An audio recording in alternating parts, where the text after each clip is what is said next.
What?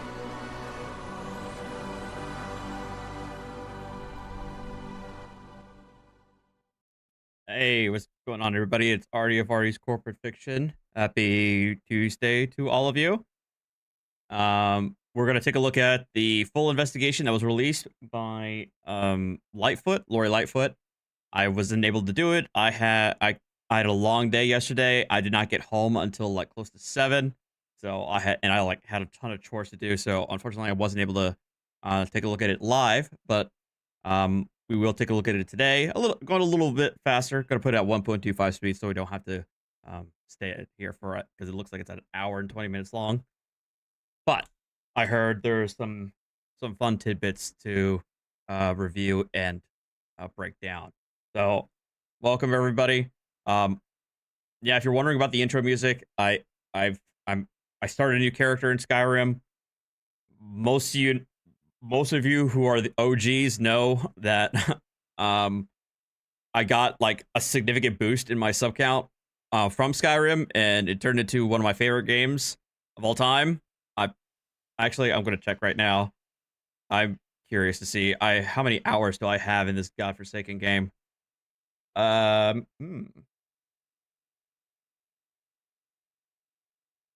1,307 hours in Skyrim. And 1,380 hours in Fallout 4. So those two games run my life. So so that's why I got the intro in there. I'm probably going to stream Skyrim. I might actually do it tonight after this is done and after I'm done eating. So if you want to see me play, Linux, Starfield. I love Starfield despite what everybody says, but I'm taking a bit of a break from it. But I need to if you guys want to see me play Skyrim, where I play a dissident high elf who may or may not join the Stormcloaks, you can find out there. I think that's funny, but we'll see. I did finish the Indiana Jones game. I'm waiting for the update to drop so I can get the freaking platinum, because there are 2 bugs in the game that's preventing me from getting the platinum trophy on that. But I loved Indiana Jones, don't get me wrong. Anyway.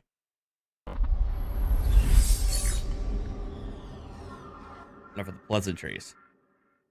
All right, we're going to get started immediately right here. This is from the CBS Chicago feed. Maik was actually just here a moment ago. He's right before I was streaming. He was demanding cuddles and scritches. I was giving him as much scritches as I could. He's back behind me now. So, see him. Hi. Hi. I know. You want kitty. You want scritches more. Yeah. All right. Let's get this show on the road. Lane, the report that we saw before, that was like the preliminary findings. This is the full completed findings.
All right, let's Good evening, everyone. Thank you all for coming out on a cold night, and hello to those folks who are watching on the live stream. My name is Lori Lightfoot, and with my colleague Amanda Kite, we're from the Charles River Associates, and we are here to provide to the members of the Board of Trustees and the public our final report regarding our investigation of the allegations of financial mismanagement and other matters concerning the Village of Dolton. A couple of quick housekeeping matters.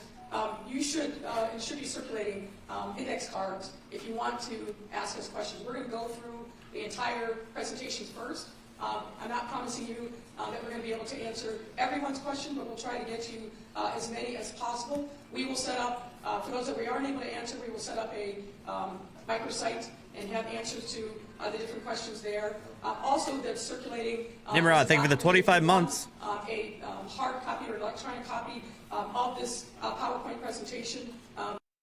Adam asks, how come frauditors don't find any corruption? Because that would involve doing work, Adam, and not just simply running a YouTube channel and recording. Give us your name and your email address, and we'll make sure that you get it within the next 24 hours. All right. Well, make sure you fill out the paperwork.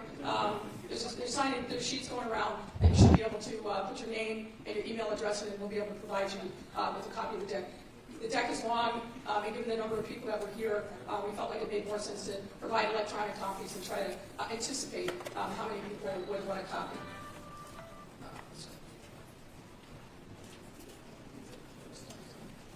So let me start by saying that, as you know, we began this investigation in earnest back in the spring of 2024 after the trustees overrode a veto of the resolution hiring us through the Legislative Council.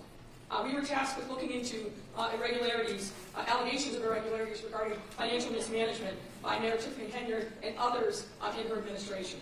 And I want everyone to be clear, we are not conducting a criminal investigation. This is an investigation that depended upon witness testimony, that depended upon getting access to certain documents. And to be clear, we did not receive total cooperation in this investigation. In fact, we encountered Arian Rod, thank you for the 44 months. Many challenges getting access to relevant documents and information from the very beginning of the engagement.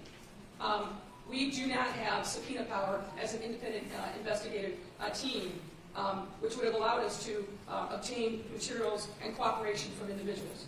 The village's personnel policies do not require cooperation with internal investigation. That could prove to be a challenge in this circumstance.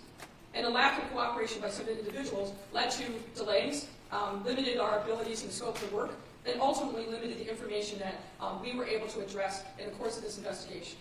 Despite these obstacles, we made progress in providing information to the trustees and to the public on the true financial condition of the Village of Dolton, along with some other issues. And as a result of that, we're able to make some concrete recommendations, many of which the trustees have already adopted, on how to right the ship, to make sure that there are financial guardrails in the operation of city government, and to provide some other supports that would all be in favor of transparency and good governance.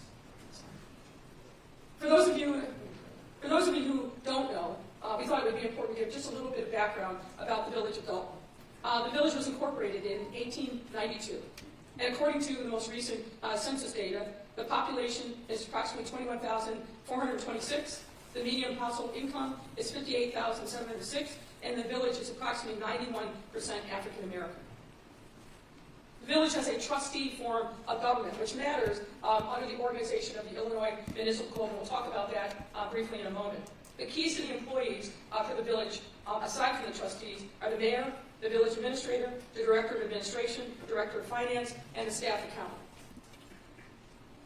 Now, I'm not going to read everything on this slide. This is excerpts from the Illinois Municipal Code. But suffice it to say that the code really is a set of specific mandates on how a trustee form of government and other forms of government are supposed to conduct themselves. It provides things like there should be an annual appropriation, and ideally that is done in the first quarter of the village's fiscal year. No official can incur debt over and above what the budget is unless there is a 2/3 majority vote by the board trustees. There can't be entering into contracts without a corresponding appropriation. The municipality must have an audit of its financial records annually. As you know, this became an issue. We'll talk more about that as well. And that audit and other financial information must be filed annually with the Comptroller's Office, or, as has happened now, to Dolton. The Comptroller has the ability to force an audit of the financial records. Now, on that point, if you go to the Comptroller's Office and you look under on their website under the municipal division, there are literally hundreds of municipalities across the state of Illinois who have not filed the necessary financial documents, whether it's the financial report, whether it's the audit, and some of these delinquencies go back years. But soon after we had our report in early August of last year, the Comptroller's Office suddenly paid attention to the village of Dolton and took notice, while other municipalities across the state have been delinquent in their responsibilities for years. One might ask, why is that so? Next slide. One of the challenges, and we recommend, this is one of our recommendations, is the village doesn't have a codified municipal code. And what this means is the resolutions and ordinances that are the backbone of governance for the village are not assembled in one location, filed with the state, so that all of you can look up what's the code say on this. That's actually kind of interesting that they don't actually have their own municipal code. That or the other thing. This became something that we learned early on, which is a little bit of a surprise, but became another challenge to overcome in making sure that we had a true picture of what the rules and laws were that had been passed that govern the village of Dolton. As a result, these are the absence of archived ordinances and resolutions not being readily public led to gaps in our understanding about the laws, making governance unnecessarily difficult. Next slide. One thing, given what you've heard and seen over the course of the last couple of years, the village actually does have a purchasing policy and manual. And it's very straightforward, as you might expect. The challenge has been, it hasn't been followed, and we'll get into details about that. But let me give you a little specifics. The policy essentially provides directions for the acquisition of all goods and services. And when used with good judgment and common sense, as it reads, the, quote, the policies and procedures conveyed within will allow the village to obtain required supplies and services efficiently and economically. The policy also provides, in general, all supplies, materials, equipment, contractual and professional services required for operational efficiency will have been included in the annual budget. Next slide. There is in this purchasing policy set controls on who can authorize what at what dollar levels. As you can see from this slide, okay, at least, and department heads can. All right, so that at least, even if they don't have a resolution, at least they have this codified, the purchasing, procurement of assets and resources. Spending up to $1,000. Between $1,001 and $5,000, the village administrator can approve. And over $5,000, any expenses for goods or services over that amount must be brought to the village board for approval as set forth in the purchasing policy. Uh-oh.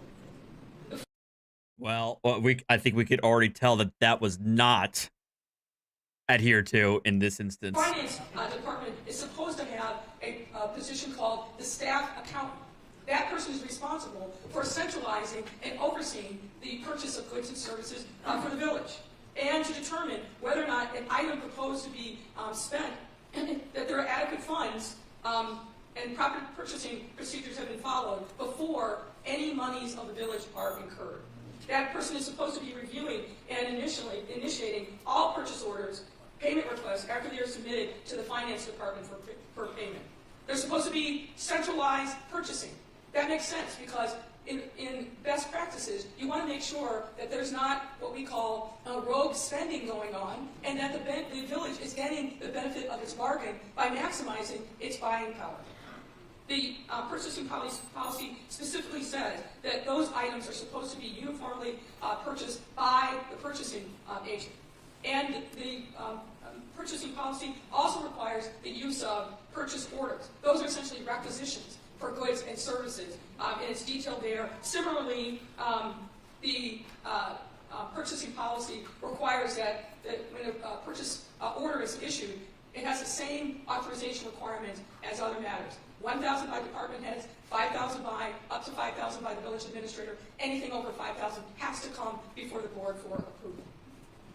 Now, just to give you a little bit of context, because we're going to be using this term as we go forward in this presentation, there's something called a warrant that is used that also dictates how municipal funds are spent.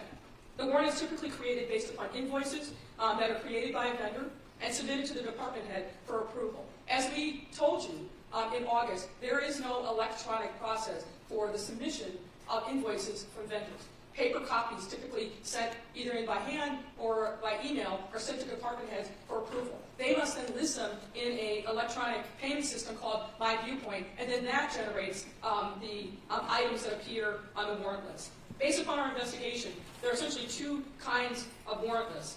There's an accounts payable warrant list, which includes most of the village's expenses. And then there's a second warrant list that's called the electronic list, which includes payments made by wire, ACH, credit card, or any other electronic or online method. The village expenditures, as reflected on the warrant list, are then reviewed and approved by the board at each board meeting. And after an expense is approved by the board, Janice Johnson, who's Director of Administrative Services, is supposed to prepare a check for signature and payment. However, if Ms. Johnson is directed by Mayor Henry or someone else, or there are insufficient funds to pay the item on the warrant list, then those checks are held. And apart from payroll, the accounts payable warrant list reflects invoices that have been submitted for approval and payment but not yet paid.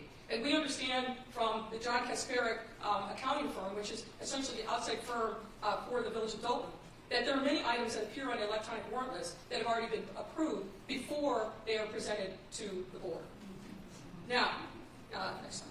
As it relates to credit card expenditures, we also understand from John Kasparic personnel that credit card balance is paid as a matter of course, meaning that as the bill becomes due, it's paid before it reaches the board for approval. In general, credit card expenses are only added to the warrant list when there's a receipt submitted. What we found is that many credit card expenditures never make it onto the warrant list for approval, in part because there's not a system for ensuring that there are receipts for the various credit card purchases. And what this means, unfortunately, that's not good, is that the Board of Trustees, in many instances, was not able to even track or see credit card purchases that were being done over the last few years. So no paper trail. Let's give a little background on Mayor Tiffany Henyard. As many of Oh you know, boy. she's a lifelong resident of the village. She served as a village trustee from 2013 to 2021. Her bio cites that she graduated from Robert Morris College, although we were unable to verify that. Oh no. And she became mayor as of May 2021. Now keep in mind, folks, there were two elections. There was an election at the end of February that went to a runoff, and then there was a final election later that spring. At the time of that second election, according to records provided to us by the County Clerk's Board of Elections, only 9.5% of registered voters in Dolton came out to vote. Jeez. And that's the problem. Tiffany Henyard, she has, she has the lion's share of responsibility. The other responsibility is the registered voters of the village who do not pay attention to local elections and allowed her to stay in power. If only 9% of registered voters came out to vote, yeah, you're going to get somebody like Tiffany Henyard. To set the framework further, we wanted to make sure you understood who were the people in charge of making various decisions under Mayor Henyard's administration. Hey, Wazoo. Aside from Mayor Henyard, was the village administrator. You may recall that was initially Dorothy Brown. And then in late 2021, Keith Freeman began his duties as the village administrator. The director of finance. You would think this is a very key position. Unfortunately, what we found over the course of our investigation is there are many periods of time during Mayor Henyard's tenure where that position was vacant. At one point, Tangier Miller fulfilled the role sometime in 2022 on a full-time basis, and then she went to a part-time basis by December of 2023 and worked only remotely. The position has been vacant, again, since early 2024. As I mentioned before, the Director of Administration is Janice Johnson, and you remember from my discussion about the purchasing policy, where there's supposed to be somebody who's a staff accountant that is responsible for monitoring and overseeing the purchase of goods and services on behalf of the village. There's no such position that exists in the village of Dolton. As a result of the small staff managing the city finances, the John Kasparek firm has essentially become the in-house, although they're outside, but the in-house financial department for the village of Dolton. Because there were a limited number of personnel, they became the de facto finance department. This remains true to this day. Kasparek firm is a junior staffer who is embedded in the village, and that person is here multiple times a week. There's a senior person that oversees that junior staffer, and the John Kasparek firm is involved in virtually every aspect of the finances of the village. Reconciling bank records, assisting in the preparation of payroll, creating those monthly warrant lists, village accounting records, as well as a variety of other expenses. And as you might imagine, ladies and gentlemen, that kind of work, day in and day out, month after month, is not cheap. So the village is paying an extraordinary amount for outside services because it doesn't have the staff internally to do that. And in the absence of director of finance, without the board of trustees being directly involved, there's very little oversight over the work that's being done on your behalf. Now, I want to also now shift gears and talk about some key events that have led to some of the financial crises that the village is experiencing. And what we found in our investigation, and that's based on a review of contemporaneous documents and witness interviews, that beginning at least as early as late 2021, there was a concerted, systematic effort on behalf of Mayor Henyard and others in her administration to hide the true financial condition of the village of Dolton from the trustees and from members of the public. So, if the feds are able to acquire evidence to demonstrate this intent, that's where she's going to get nailed the worst. To step back, let's talk about what the state of play was before Mayor Henyard became mayor. What we found is that prior to that time, the Kasparek firm would provide 3 different and important categories of information to the entire Board of Trustees, key city personnel, to make sure that folks were up to speed on a real-time basis as to what the circumstances were, both of expenses and revenue, and whether or not the expenses and revenue were on track with budget projections. They created a weekly report reflecting what work they did on behalf of the village. Monthly financial statements with the detailed notes memorized in an accompanying memo. Warrant lists, which detailed the expenditures to be presented at board meetings. And for a time, Kasparek firm also prepared and shared a payroll list. Now, initially, in 2021, at the beginning of Mayor Henyard's term, Chris Marabali of the Kasparek firm caused these documents to be sent to a wide array of people on an email. Right. Again, the trustees, key city employees, and Mayor Henyard herself. But this practice began to change in the fall of 2021. What we see in the fall of 2021 is the start of the effort to make sure that the trustees did not have full access to information about the true financial condition of the village's finances. And I want to walk you through step-by-step evidence that we were able to review that was memorialized contemporaneously, primarily in emails. In September 28, 2021, in an email to John Kasparek, Chris Marabali, remember this guy who's responsible for supervising the work here at Dolton, noted, quote, "The mayor has requested that the warrant list for both electronic and regular billing be sent to her first for review and approval prior to it being released to the board." Oh, yeah? On October 4th, 2021, Trustee House emailed Mayor Bali seeking missing payroll reports that he had not received since the August 27, 2021 payroll. That same day, Mayor Bali forwarded that email from Trustee House to Mayor Henyard and sought advice on how to respond. On October 21st, 2021, Chris Marabali reported to John Kasparek via email that Mayor Henyard was very upset with him because he disclosed in a board meeting that she had directed him not to send trustees payroll records. There's a board meeting that precedes this October 21st date where you can see on the YouTube video that she's asking him, "Did I tell you not to send this information?" He answered in the affirmative, and that was a source of her anger with him. He was called into a meeting with the mayor in the presence of Janice Johnson and Dorothy Brown, and the mayor in effect told him that he should never contradict her in public and that he should shade the truth. By Oh, wow. November of 2021, a split between Henry and certain trustees was in full bloom and played out in the trustees' shrinking access to village financial information. And on January 22nd, 2022, Mayor Bali again transmitted the December financials and a corresponding memo to the full list, including the trustees. But by February 9th, Trustee Steve sent an email to Mayor Bali and others objecting to not having received payroll reports for approval and saying that he would not provide his consent for approval by the board if he did not receive those payroll records ahead of time. Trustee House concurred in that same email chain. On February 24th, and this is an important date, Mayor Bali transmitted the January financials and the accompanying Miller only to Tanjani Miller. At that point, the trustees were cut out. On March 9th, 2022, Mayor Bali sent his weekly report to the mayor, trustees, and others. The next day, Freeman admonished Mayor Bali and said, quote, "Chris, please stop sending these emails to everyone. It is a direct violation of the Open Meetings Act.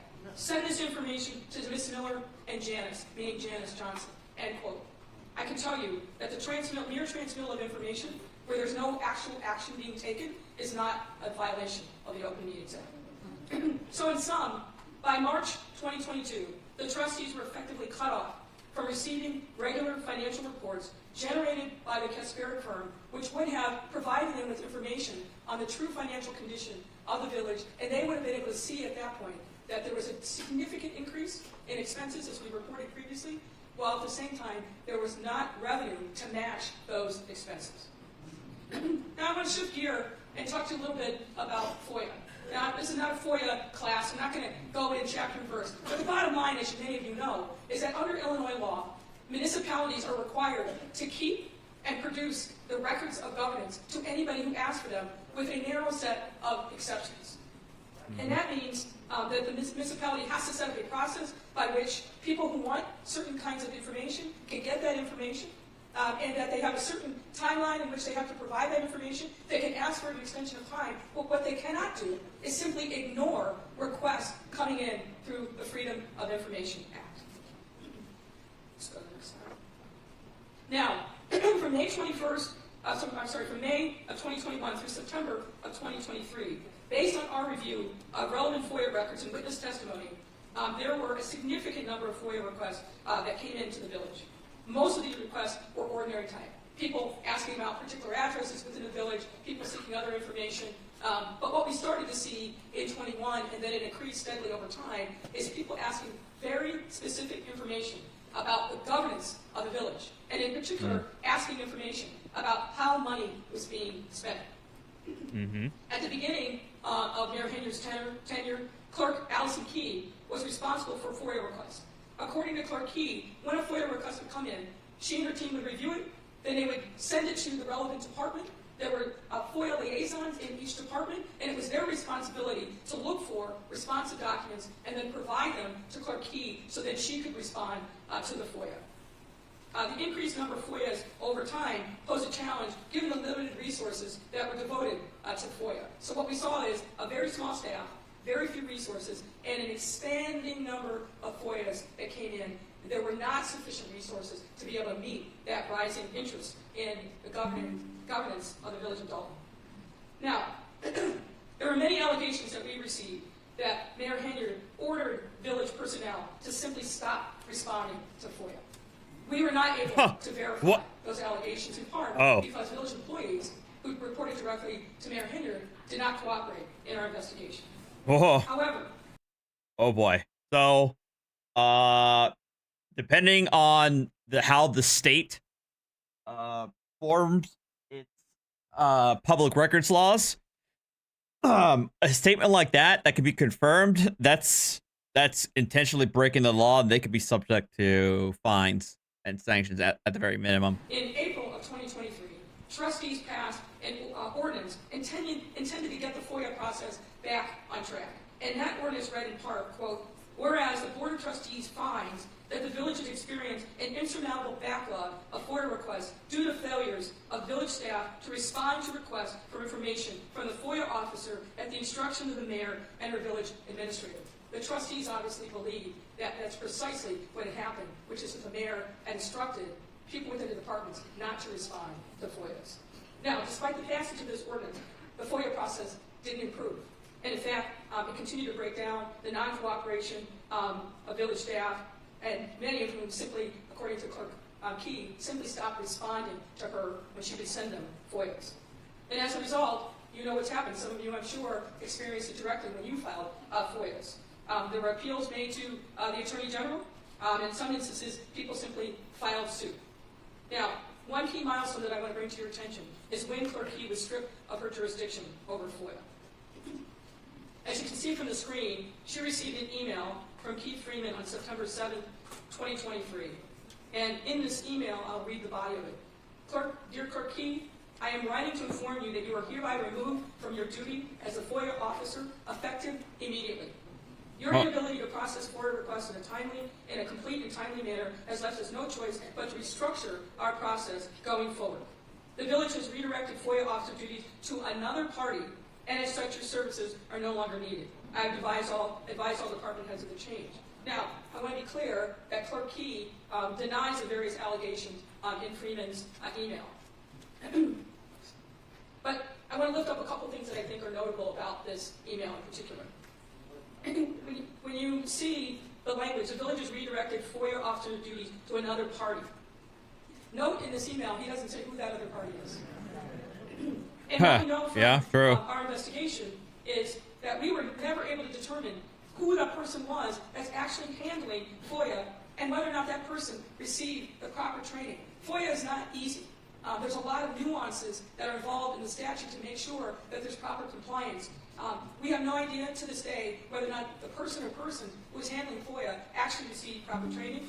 There was no effort to take over the files of pending FOIA requests, and there was no process put in place for transitioning of the responsibilities from Clerk Key and her team to the unknown new FOIA officer. There's plenty of evidence, and again, I think you all have experienced it firsthand, that after Clerk Key was removed of her responsibilities over FOIA, the FOIA process didn't get better. If anything, it got worse. And these issues continue to this day. Now, let's shift gears, and we're going to talk about financial management concerns. There was an opportunity for the village of Dolton to take advantage of a $5 million appropriation that had been put in place from one of the state legislatures on behalf of the village of Dolton. This was in the state fiscal year 2023. However, that appropriation, for some reason that we were not able to ascertain, was never taken advantage of, meaning those monies never came into the village of Dolton. Incompetence. So $5 million that could have significantly helped the financial fortunes of this village got recycled and went elsewhere, but never came to the village of Dolton. I want to talk to you next about the American Rescue Plan dollars and funding that came to the village of Dolton.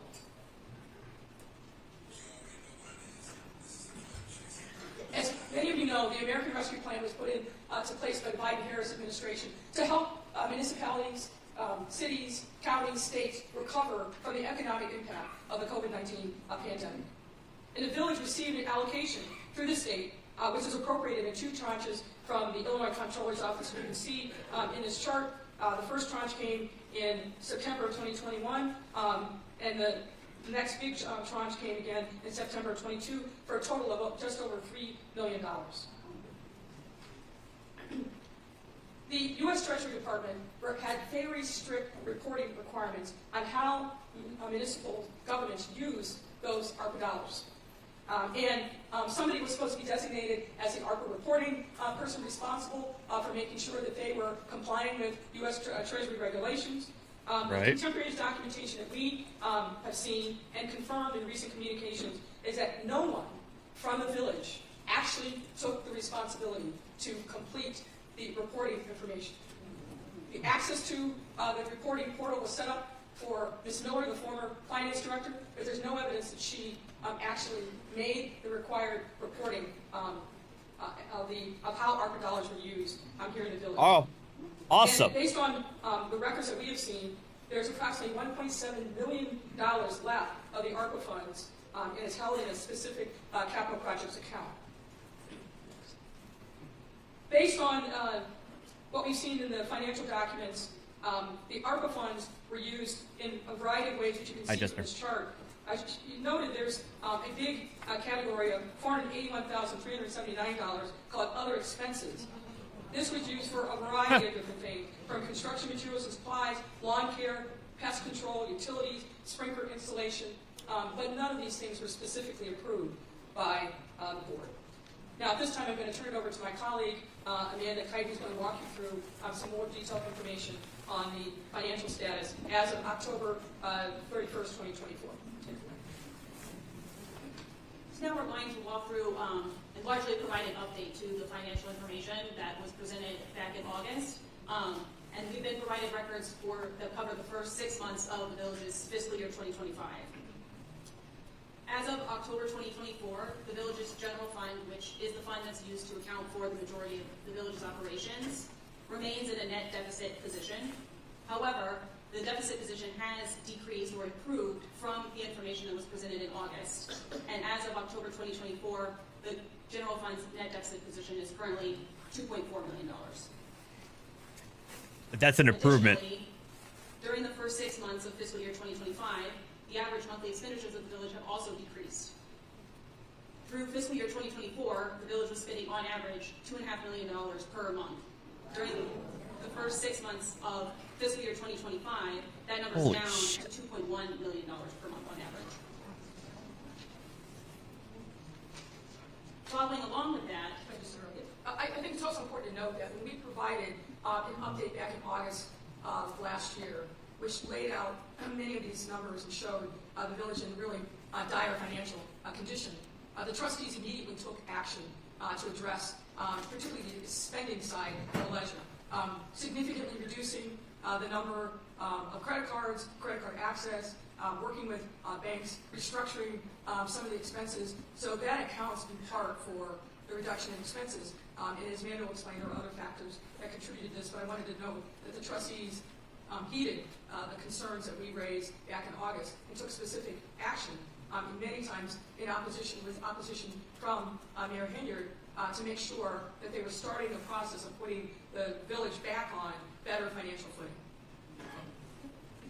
So following along with that, the decrease in expenditures. During the first 6 months of fiscal year 2025, the village's expenditures have matched the revenues that came in during that time period. This is in comparison with the same time period in fiscal year 2024, where the gap in revenue to expenditures was almost $5 million. So the expenditure and revenue gap has improved. This gap decrease is for two primary reasons. First being, as of October fiscal 2025, revenues are approximately $3 million more than compared to the same time period in fiscal year 2024, which is largely due to the timing of when the property taxes were released to the village. In 2023 and 2024, property taxes weren't released until November or December, where in fiscal 2025 they were released much earlier. But additionally, expenditures have gone down, most notably general administration, police department expenditures, and public works. A couple of categories that we found significant decreases is in general administration, telephone, and miscellaneous expenditures, as well as in police department overtime and medical insurance. Oh yeah, sounds about right. The village's cash balance has remained generally the same since the information that was presented in August. As you can see from the chart, as of May 2024, the general fund had an unrestricted cash deficit of almost $5.7 million. As of October 24, that amount is a deficit of around $5.5 million. And this deficit includes the amount of held checks that the mayor discussed previously. Those are reflected in these deficit balances. Regarding those held checks, as we presented in August, since March of 2023, and nearly every month since then, a portion of the checks that were approved and printed have had to be held. As of June 18, 2024, this was 589 checks that totaled over $6 million, which were approved but had not yet been sent to vendors. My God. Since the August presentation, we've requested but had not been provided an updated listing of the current status of the village's held checks. However, we've been told, though not able to verify, that the current amount is still in excess of $5 million. Oh my God. $5 million in unprocessed checks. As we discussed in the August presentation, we're we're aware of 6 different credit cards that have been in use by the village at various points in time from January 2021 through at least June of 2024. Since the August presentation, we did request updated credit card statements that would cover July 2024 through December 2024, but we did not receive any updated credit card records. As you can see from the chart, the use of credit cards steadily increased from calendar year 2021 through 2023. In 2023, the village spent over $775,000 on credit cards. Woo! As the mayor earlier discussed, oftentimes credit card expenditures have no accompanying receipts. And the credit card statements alone provide limited information about the credit card purchases. Given this overall lack of available documentation, it is not possible for us to ascertain important information about the village's credit card use, such as who made the purchase, was it an approved purchase, and what was the government purpose. Yeah, hold on. Let me see if Good evening, everyone. go.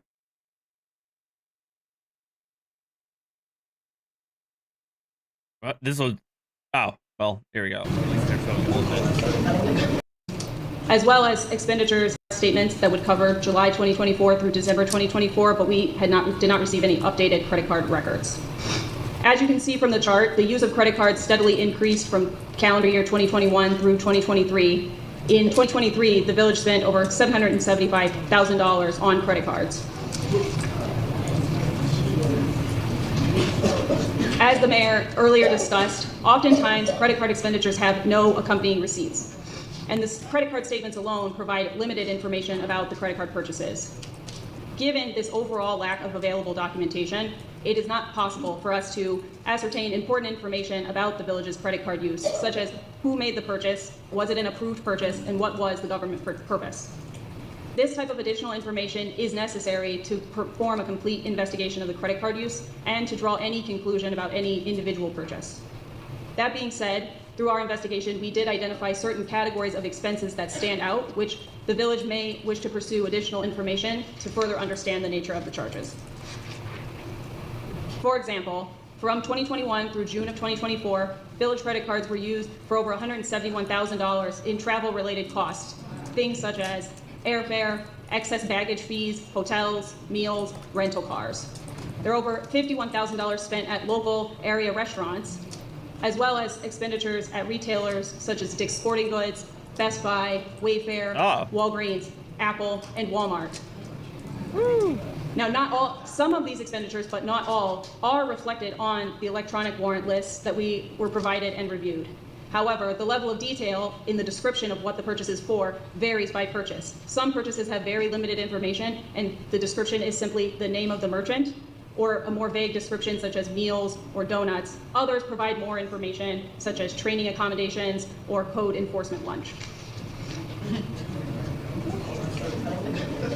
One area in our investigation where we were able to obtain detailed purchase information relates to Amazon purchases.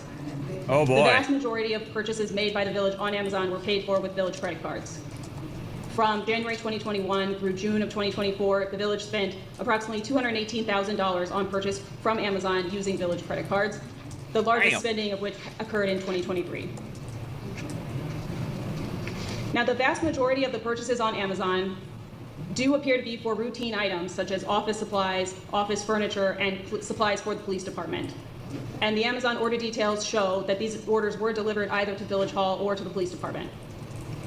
Additionally, many of the largest purchases on Amazon, 3 of which we identified in the August presentation, were related to materials or supplies for the skating rink. This includes $5,099 for artificial ice tiles, $33,000 for artificial ice tiles, $5,600 artificial ice tiles, $4,700 artificial ice tiles, and then $3,700 for ice skates. Huh.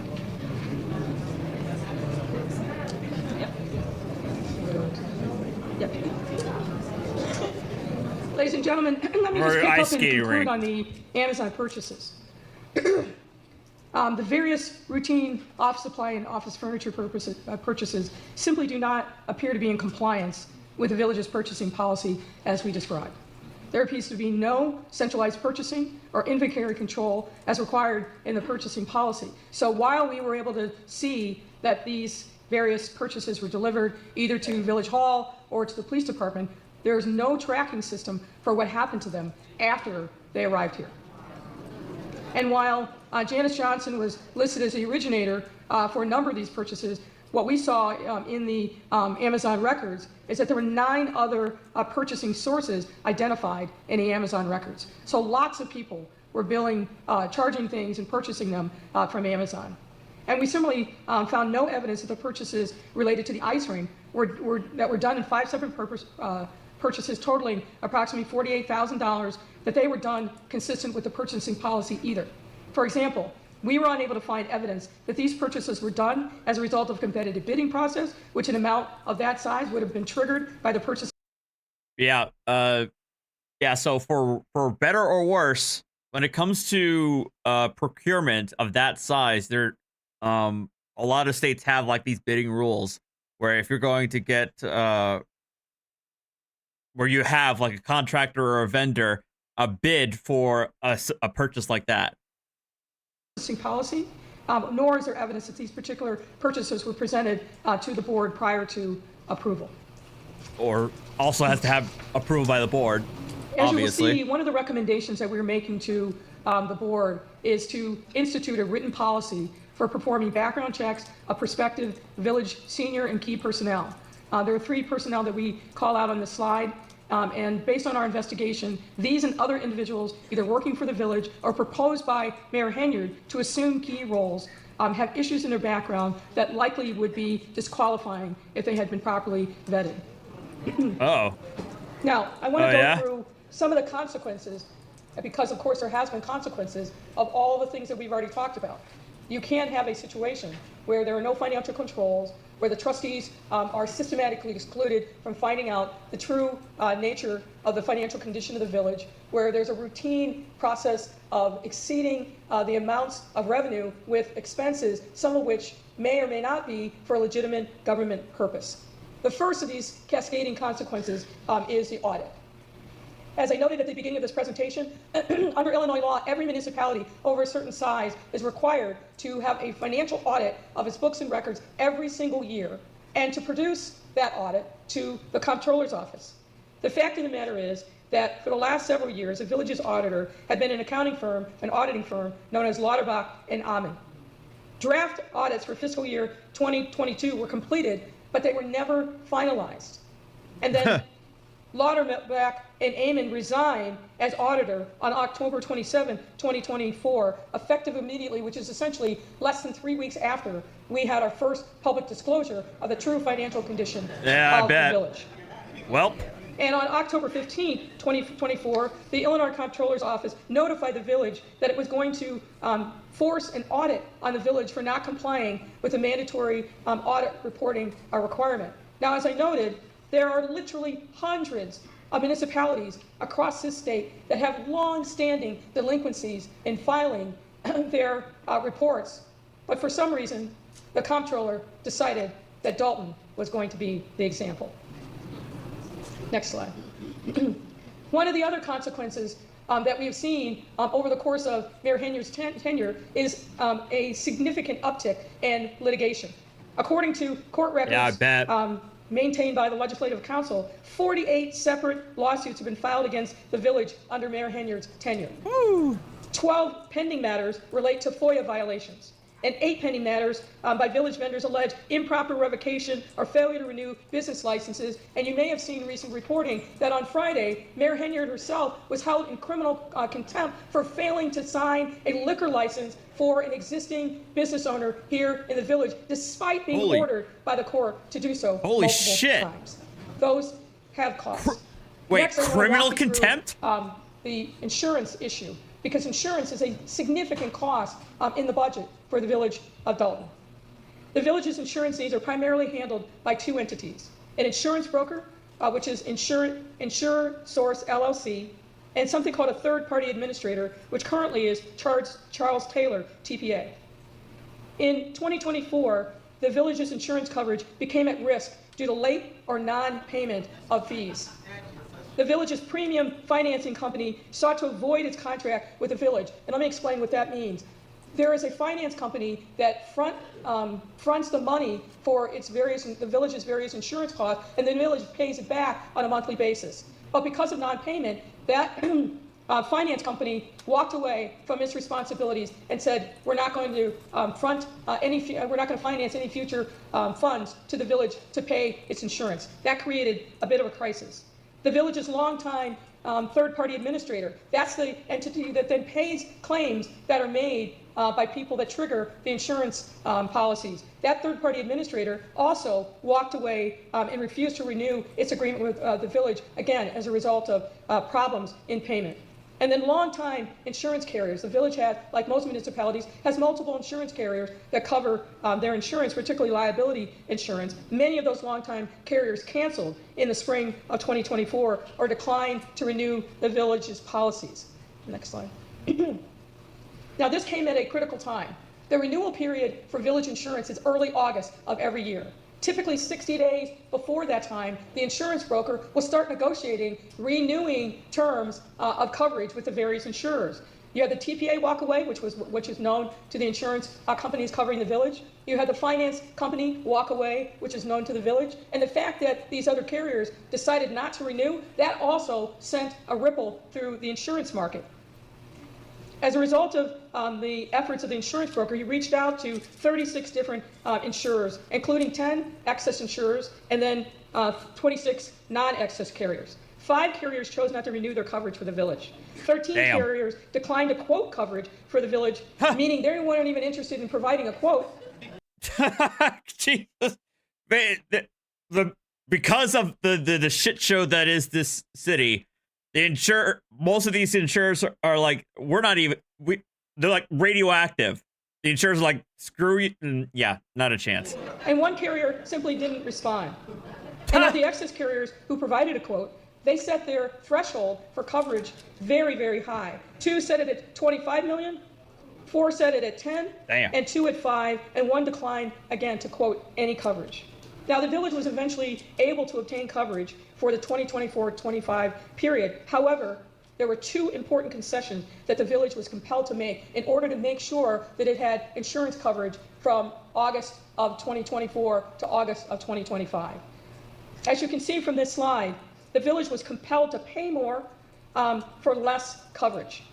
We have here a kind of side-by-side comparison of what the coverage was under general liability, law enforcement, public official, and auto liability. Oh man, they got general liability from a 90%. What is it? Is that no, that's not 90. That's more than almost 90% cut in general liability. Wow. In the preceding year, the coverages were almost equal at $11 million. But as you can see, in the current coverage period, there's a significant decrease in the amount of insurance coverage that the village now has to handle whatever liability issues may come up. The other significant concession was that the insurance carriers refused to cover Mayor Henyard.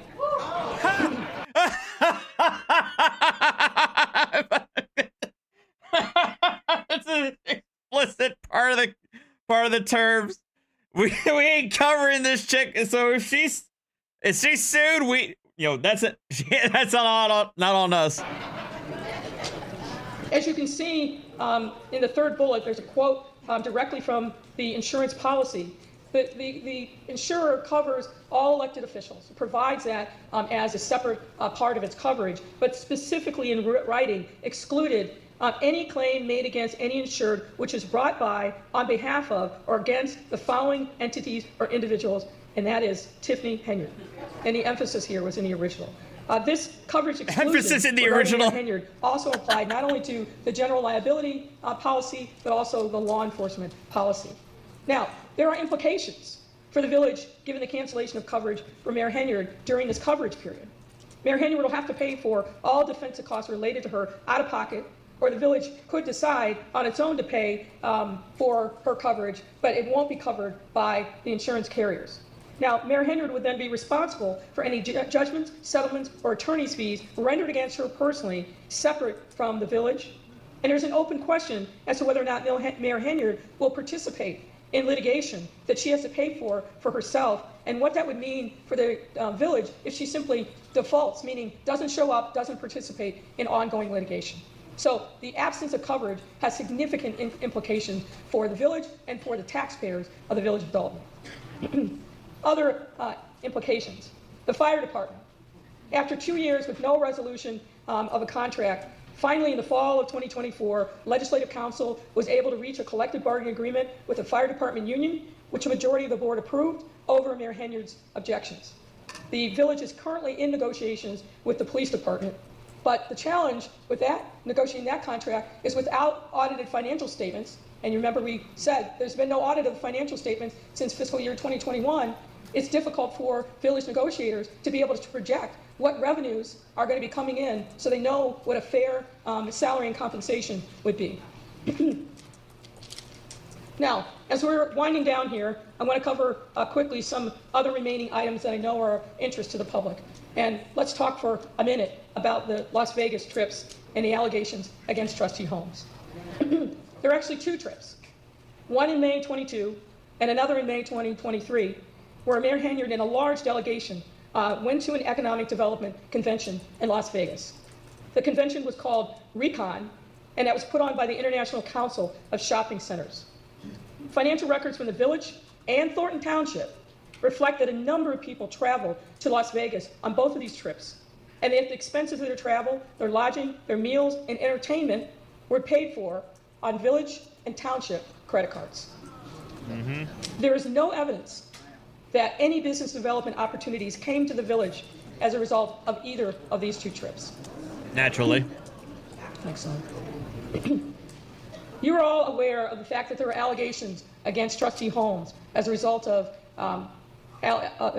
contacts between him and a former village employee on the May 2023 Las Vegas trip. We're not going to go into chapter and verse on this because we are not a criminal investigative authority, but suffice it to say, the allegations are that Holmes took advantage and assaulted a young woman while she was unconscious in his hotel room, that he contacted a village Dolton police officer who was also on the trip, FaceTimed him, showing the young woman unconscious on the hotel room, and some of you are aware that a recording of that FaceTime call has recently surfaced.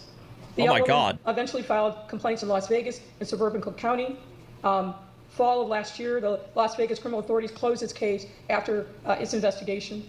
The young woman has also filed a complaint with the EEOC alleging that she was wrongfully terminated from her employment as a result of making an outcry to Mayor Henyard directly about the alleged assault.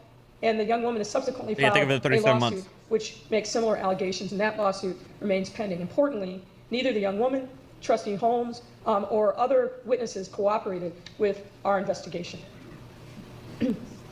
Another thing that I think is important regarding this alleged incident between Trustee Holmes and this young woman.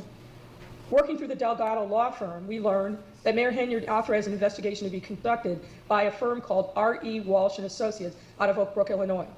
This investigation was not authorized by the board, and the results have not been shared with the board. It is unknown to this day what the scope of the investigation was, who was interviewed, if anyone, what documents were reviewed as part of this investigation or its findings. The R.E. Walsh firm has refused to provide its report or otherwise answer any questions about its investigation because it has not been paid for its services. We therefore are not suggesting we do not have a complete picture of a variety of the allegations against Mayor Henyard and others in connection with the operations of the township. Nonetheless, we received some information to determine that a similar pattern of financial operations existed at the township during Mayor Henyard's tenure. For example, credit card use. We were able to review records from May of 22 through October of 22, June of 23 through, January of 23 through June of 23, and January of 24 through June of 24. Obviously, not a complete set, but detailed records. Some of these records, excuse me, were heavily redacted. They look like the CIA put the documents through their censors. So it made analysis somewhat difficult. But we were able to decipher some of the records. There were multiple credit cards in use in Thornton Township, in the names of township employees specifically, such as Tony Sherman, Keith Freeman, Shelley Miles, Robert Hunt, Marsha Walker Brown, Tanika Hughes, William Moore, and others. In 2024, for example, based on those 6 months of records, monthly charges range from $88,000 a month to over $100,000 in many of those months. And there are a significant number of food purchases and other expenditures that frankly warrant further investigation as to whether or not there was a legitimate government purpose for those expenses. There was overlapping hiring and firing of township personnel. A number of witnesses that we interviewed indicated that within months of Tiffany Henyard becoming supervisor on March 3rd, 2022, a number of longstanding employees lost their jobs. We heard many allegations about political retaliation, cronyism, and that people were let go because they questioned the seeming elimination of hiring and purchasing norms. Efforts to verify these allegations, principally through FOIA requests, did not bear fruit, as the township often claimed no responsive documents or failed to address specific FOIAs. We know that Henyard hired her boyfriend, Kamal Woods, to run a township youth program. His personnel file, such as it is, contain very little information to justify this hire. Of course. Tamika Henyard also became an employee of the township. And Henyard installed her former administrative assistant, Carmen Carlisle, to fill a vacancy left by the death of a long-standing trustee. We received information of various allegations of political retaliation. You are all, by this point, well aware of Henyard's treatment of Township Assessor Cassandra Elston that included locking Elston out of township offices and then later accusing Elston of abandoning her job. All of those things is well documented. We won't go into details. Wow. We were able to verify that longtime township employee Dwayne Thrash has alleged in a lawsuit that he was fired from his job, not because of competence or insubordination issues, as were later put into his personnel file, but because he refused efforts by Henyard and Freeman to agree to a plan to effectively let Henyard take control of a local suburban school district on which Thrash was one of 3 members. The alleged plan included creating a paid employee role for Henyard, firing other employees, and terminating the relationship with an existing law firm and instead installing Henyard's chosen law firm. Can you guess? The Delgado firm. Thrash alleges that he would not agree to the plan and subsequently lost his Thornton Township employment in retaliation. Wow. Now, we have a number of recommendations that we are making to the trustees. I'm not going to spend time tonight going through those. The trustees have them. But suffice it to say, there are obvious things related to finance. There are obvious things related to personnel. And some of these things, as I indicated, the trustees have already started to embrace and implement, particularly with respect to putting guardrails around the finances of the village. And with that, we will close. Thank you for your time and attention. Jesus.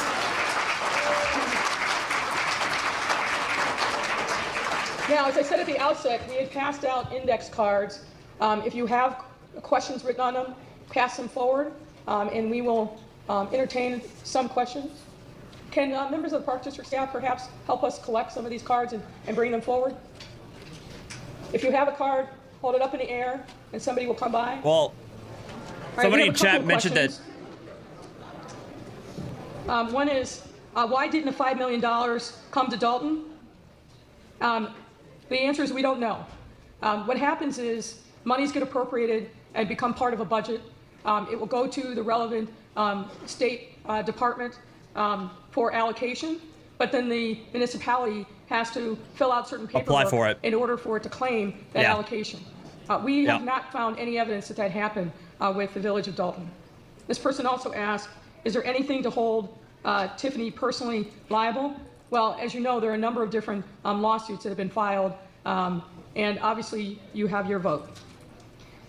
Next question is, if supervisor is uninsurable, how can she hold a position? Now, the insurance issue is with respect to her role as the mayor of the village of Dolton. We have no visibility into whether or not the insurance issue also applies to the township, but she can still hold her position. But as I indicated, with a lack of insurance coverage, it puts the village and the taxpayers potentially at risk, and certainly she would have to pay for her own lawyer, her own defense, if she is sued in the course of her duties. There's a question of who pays the services that are rendered by my colleague and I. As you recall, the trustees voted to approve the hiring of us, and that comes from the village of Dolton. Are you bringing me one more question, ma'am? Come on up. Okay, that's fine. Okay.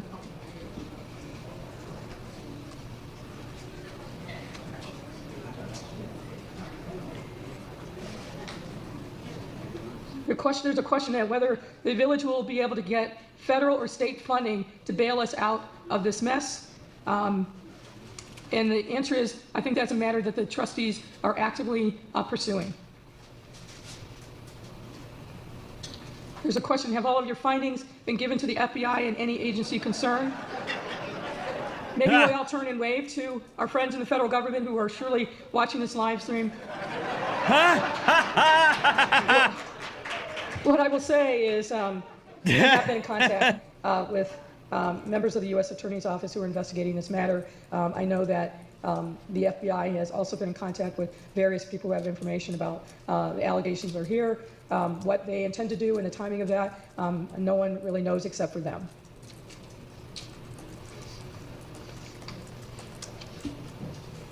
Let me just sort through and see if there are any other questions.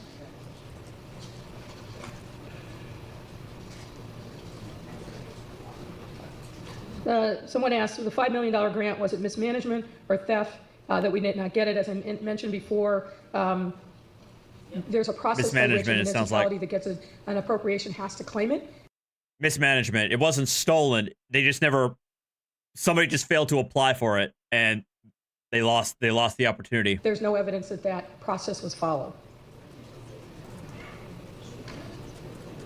There's a question of when can vendors expect past due payments to be handled. I'm aware that the trustees are working diligently to try to work through the number of vendors who are owed goods and resources, but recognizing that village resources are tight. There's a question of how much money is owed to credit cards. I think we covered some of that in our report. The trustees have substantially cut down access to credit cards, so we expect credit card spending to go down. Most of the payments were made and the balances paid in total at the time that they were incurred. And there's a second question, is Tiffany going to be held responsible to repay the money spent on the ice rink?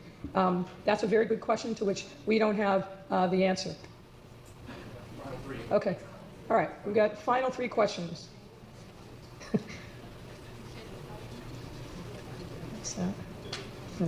All right, actually, final question. The others were request to get a copy of the PowerPoint deck. How many laws have been broken? Good question, but impossible to quantify. Thank you all. Thank you all for your time and attention.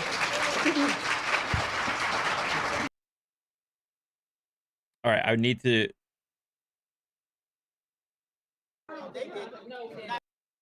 Oh, wait. That's somebody else's live stream. Where's she at?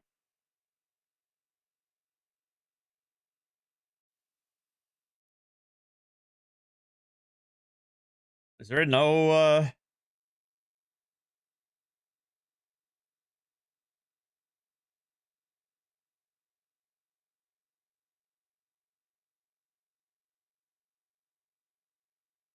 Nope.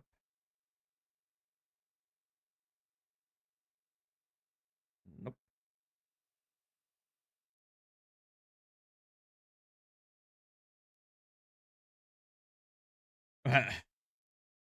Yeah, the last live stream was 2 years ago. Okay, I guess we're not going to be able to get that unless I have to Dolton. Unless I join this other person's live. But oh well. The other one I was going to check is this, where apparently she got held in contempt. Controversy involving Tiffany Henyard. The Dolton mayor held in contempt of court this morning in a case over liquor licenses. WGN's Jenna Barnes has the latest. Well, the attorney for the owners of this restaurant here behind us say they believe Henyard didn't sign those liquor licenses for personal reasons, even though it was her job to do it. Their months-long fight came to a head this morning when a judge found Henyard in contempt. Attorneys for the owners of this 3-story restaurant and banquet hall, St. Patrick's, say the business will finally be able to open after a judge found Mayor and Liquor Control Commissioner Tiffany Henyard in contempt and forced her to sign the liquor licenses she'd allegedly been stonewalling for months. It's been a challenge to put it mildly, but it's really shouldn't be so difficult. This is an ordinary event to get liquor licenses issued. Attorney Adrian Vukovich sued on behalf of the restaurant's owners back in August. He says Henyard repeatedly promised to issue the licenses the village board already approved, but she didn't. She made that promise again in open court on Wednesday, and when those licenses still weren't signed Thursday, all parties were back in court for a hearing Friday morning. Henyard showing up half an hour late. The judge Naturally asked the mayor, will you sign these licenses? And instead of signing them or answering the judge directly, she, began talking in circles. And so that's when the judge made one determination of what's called indirect criminal contempt. Meaning the judge found her disrespectful to the court's authority. Henyard signed 2 of the 3 licenses under threat of another finding of contempt. It's serious. It's not something that anybody should want to happen, let alone a public official.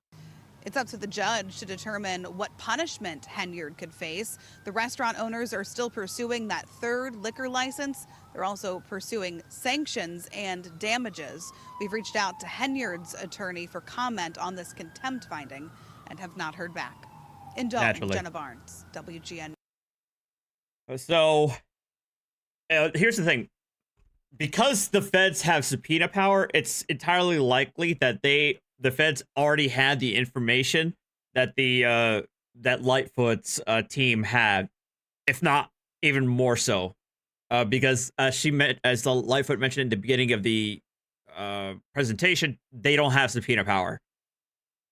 So whereas Lightfoot was like stonewalled here and there, the feds have far more reach.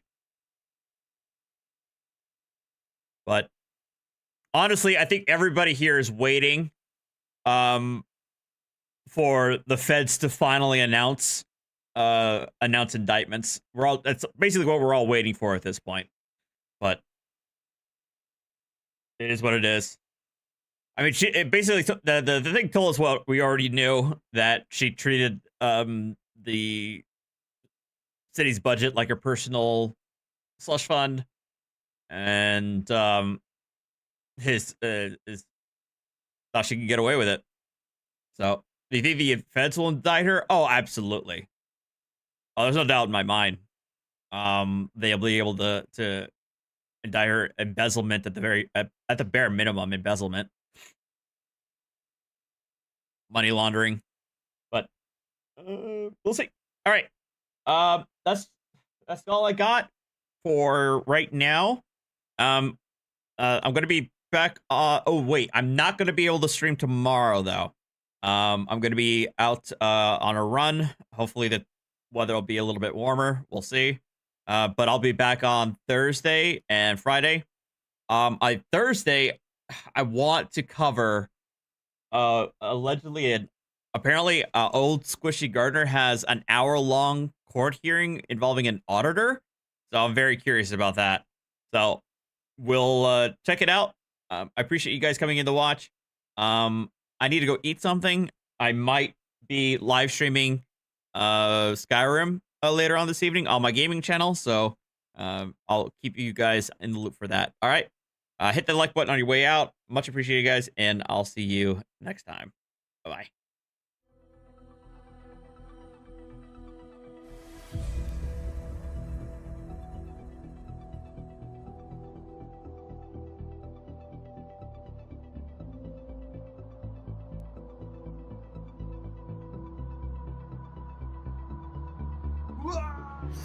Wait, where are you going?